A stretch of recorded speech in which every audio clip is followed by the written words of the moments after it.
or Wait, anything hold on. like Since that. we're But on the I'm just Steelers aspect, let me ask you this. Juju Smith-Schuster had offers on the table from several other teams, right?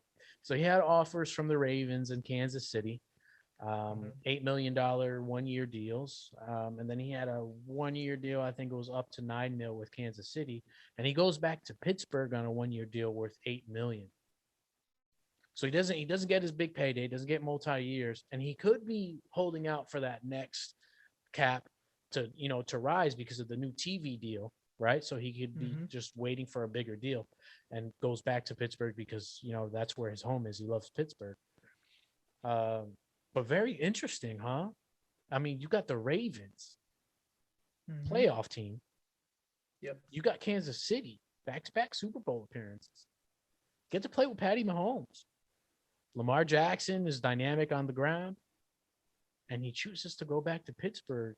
And Big Ben did not have a great season last season. It's very interesting. Yeah. A few things that I want to say about that. All right. So Juju Smith going back to the Steelers. Obviously, that's a very. It's not. I want to say it's not common. Reason being is you got a bunch of teams that are willing to pay you out. And it's really what a lot of people look at.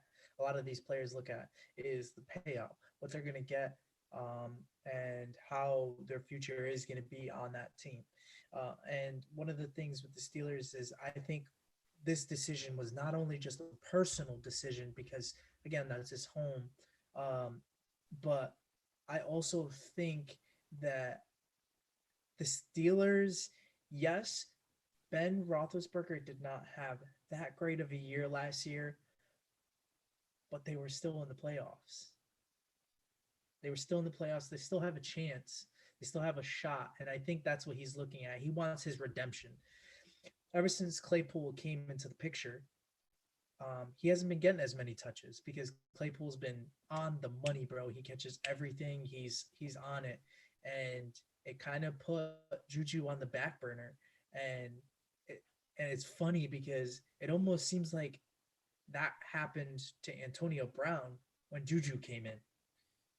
Antonio Brown was the main like he was getting receptions after receptions after receptions. Then Juju came in and that was it. Well, And you I don't hear think I that much think of that's the Antonio only Brown. reason why that Juju really got fed was because that Antonio Brown was in double triple coverage. So Yeah. Juju was getting fed. And when he got asked to be the guy last year, that's what he was. He was the number one receiver, and Claypool was feasting. Juju didn't really perform well. Nope. It wasn't the same numbers. So when he Nope. asked to be the guy, the numbers dipped. So Mm-hmm. for me, Juju, he is a number two. He should get paid Yeah. like a number two. He's a number two receiver. He's definitely not a number one in my eyes. And I think he's holding out for that deal. I don't understand why you want to play with Patty Mahomes and then try to Mm-hmm. cash in after that because you're going to have a Mm-hmm. great season. They spread the ball around over there, but with Patty Mahomes, your numbers are going to go up for sure because Mm-hmm. they're not going to be able to. They're not going to double cover him. They have Tyreek Hill. He's going to see a lot of touches like you saw with Antonio Brown. Yep. Maybe he wants to be a Steeler for life. So I'll just leave it at that. But Like I said, let's I think it's a personal reasoning. yeah, it could be. It could be.